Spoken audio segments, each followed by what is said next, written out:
പേരമംഗലത്തപ്പന്റെ ദിവ്യാനുഗ്രഹത്തിനായി. ഇടവം 10 സുഷുപ്തിയിലാണ്ട പരബ്രഹ്മസ്വരൂപൻ കർക്കിടകം 1 ദിവ്യജ്യോതിസായി ഉണരുന്നു. അവിടുന്ന് ഐശ്വര്യവും സമൃദ്ധിയും വാരിവിതറി കന്നി ആയില്യം വരെ നീണ്ടുനിൽക്കുന്ന യോഗനിദ്രയിൽ വീണ്ടും ലയിക്കുന്ന ഈ പരമ പവിത്ര മുഹൂർത്തത്തിൽ നിങ്ങളുടെ ജീവിതം ആത്മീയ ചൈതന്യം കൊണ്ട് നിറയട്ടെ. കാലാതീതമായ അനുഗ്രഹങ്ങൾ തേടുന്ന ഭക്തർക്കായി പേരമംഗലത്തപ്പന്റെ പുണ്യസന്നിധിയിലേക്ക് വരൂ.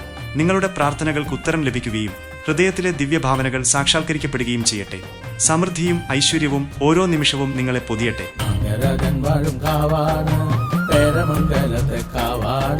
പ്രണവമല എന്ന കാവാണ് ഗുരുനാഥനൊരുക്കിയ കാവാണ്. ജാതിയില്ലാത്തൊരു കാവാണ് ഗുരുനാഥനൊരുക്കിയ കാവാണ്. ഈ കവിലെന്റെ ദൈവേ ഒന്ന് വന്നു തൊഴുവേണ്ടേ. ഈ കവിലെന്റെ ദൈവേ ഒന്ന് വന്നു തൊഴുവേണ്ടേ.